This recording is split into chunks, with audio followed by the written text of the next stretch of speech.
Kalau yang terbaru yang saya dapat informasi dari pihak penyidik melakukan pemeriksaan terhadap saksi-saksi yang diajukan oleh pihak terlapor. Artinya apa yang menjadi kemauan itu semuanya sudah dilakukan pemeriksaan. Jadi siapa yang diperiksa saya tidak tahu, tapi informasi yang saya terima apa yang diajukan namanya saksi yang meringankan ataupun ada ahli yang diajukan oleh pihak yang terlapor itu sudah ditindaklanjuti oleh penyidik dengan memanggil nama-nama yang diajukan. Seperti itu update yang terakhir ya.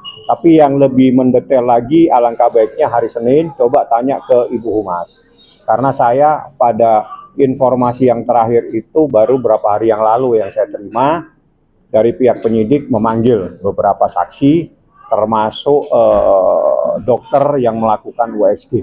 Itu informasinya seperti itu. Tapi secara mendetail seperti apa dan sebagainya saya tidak tahu. Saya tidak tahu, karena itu menjadi kewenangan penyidik dan apakah penyidik melakukan gelar khusus atau bagaimana saya tidak paham. Ya. Dinas PPA sendiri udah jadi saksi buat dari informasinya dipanggil ya, tapi dipanggil kapan saya tidak tahu. Karena banyak hal-hal yang saya tidak mungkin bisa jangkau. Seperti itu. Masih berada di rumah? Informasi terakhir seperti itu ya. Tapi informasi yang terakhir ini kan saya sudah cukup beberapa hari ini saya nggak ada ke menindaklanjuti untuk datang. Tapi informasi saya telepon Ibu Kanit, informasinya seperti itu. Jadi cuma dia bilang lagi melakukan pemanggilan.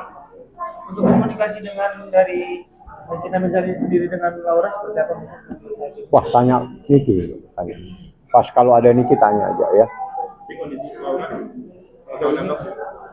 Kalau belum ada informasi apa-apa dari Dinas Perlindungan Perempuan dan Anak, berarti dalam keadaan sehat-sehat walafiat, nggak ada apa-apa. Mungkin rencana pemanggilan Loli untuk dimintai keterangan kapan, Bang? Ini kan itu penyidik yang tahu. Sepertinya pasti dilakukan pemeriksaan dan pemanggilan. Itu. Bang, ini kan jangka waktunya kan sudah lama nih Bang. Mungkin ada kemungkinan sih Laura sendiri akan pulang ke rumah Niki Bang. Maksudnya gimana? Maksudnya kan sekarang kan di rumah aman ya. Ya. Laura sendiri kan sudah lama nih Bang jaraknya nih ya. Dari kasus ini.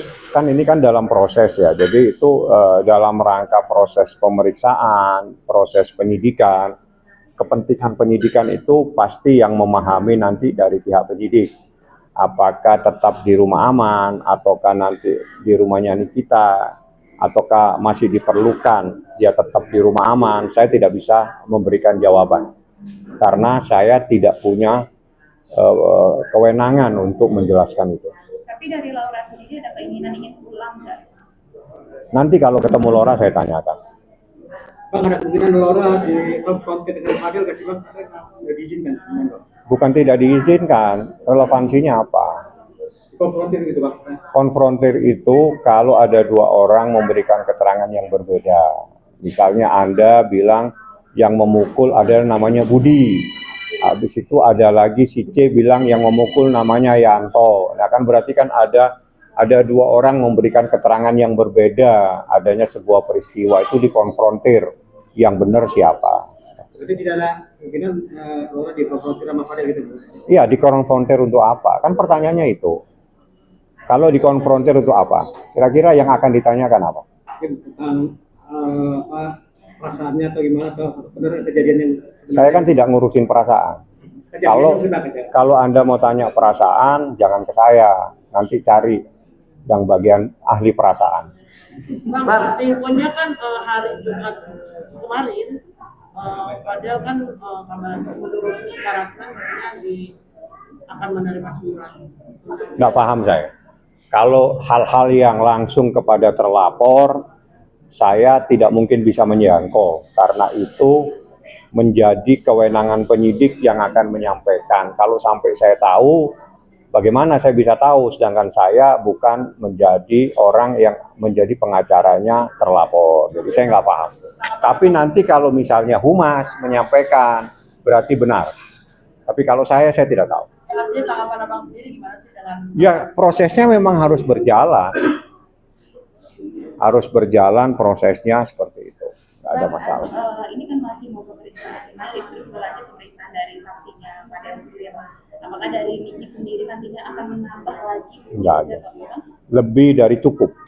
Karena saksi kami, sebagaimana yang berkali-kali saya sampaikan, mengetahui peristiwanya secara berbeda-beda. Ya, jadi ada 10 saksi, kalau tidak salah dari 10 saksi itu 8, kalau nggak 7, mohon maaf kalau salah, itu mengetahui peristiwanya berbeda-beda. Jadi ada peristiwa yang tahu di bulan Maret, makanya saya yang tahu, saya yang mengikuti, saya yang mendampingi, saya tahu persis peristiwa itu. Bahkan ada beberapa saksi yang juga saya daftarkan di LPSK. apakah yang kejadian di bulan Maret, April, Juni itu ada terdapat di dalam laporan yang terdapat dalam laporan yang Oh iya, dalam laporan itu, dalam peristiwa itu, dalam keterangan saksi, saksinya menjelaskan dengan apa yang dia ketahui. Misalnya si A bercerita, saya mengetahui peristiwanya di bulan Maret sampai bulan Mei misalnya, seperti itu. Saksi dari luar negeri itu gimana? Siapa? Sudah diperiksa? Dua, sudah diperiksa, sudah menyampaikan, sudah menegaskan, bahkan sudah menandatangani semua berita acara. Dia datang khusus, saya minta supaya hadir. Alhamdulillah dia mau hadir karena dia merupakan saksi yang mengetahui, yang berkomunikasi dengan korban. Ya, dia berterima kasih karena membantu mengungkapkan peristiwa ini. Jadi sendiri sudah cukup ya Bang? Cukup. Semuanya saksi kunci, Pak. Tidak ada yang tidak saksi kunci karena mereka mengetahui peristiwanya berbeda-beda dengan kejadian yang berbeda, tapi keterangannya itu luar biasa. Misalnya si A taunya ada hal-hal yang memang buat kita kaget. Ya, saya katakan kaget karena dia tahu sekali. Tapi ada juga saksi yang kebetulan dia yang jemput, dia yang ingin mengantar di satu tempat. Ya, itu beda-beda. Lebih dari satu orang yang dari luar. Seingat saya satu. Bang, dari sekian banyak saksi yang diperiksa, terus abang juga bilang ada kejadian bulan April, Mei, Juni yang ada di laporan Niki. Dari semua yang sudah dikumpulkan dapat dipastikan ya Bang, dapat dikatakan nggak Fadil akan segera mendekat di jeruji besi Bang? Tanya Humas. Enak itu jawabannya. Humas itu yang pintar jawab yang begini. Tapi kemungkinan dari Bang Fahmi berapa persen nih Bang?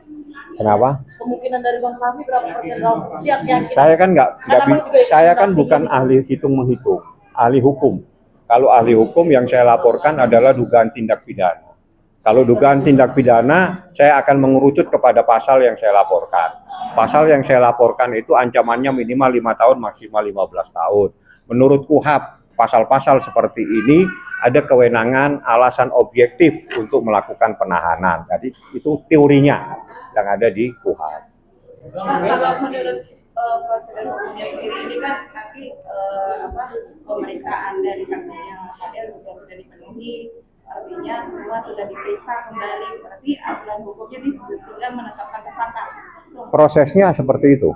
Proses hukumnya, proses itu pasti kalau penyidikan pada saat semua diperiksa, siapa yang dilaporkan, kalau memang ditemukan cukup minimal 2 alat bukti, penyidik punya hak untuk menetapkan seseorang menjadi tersangka. Bang, kalau misalnya Fadil jadi tersangka, Niki jadi yang jadi Fadil Bang?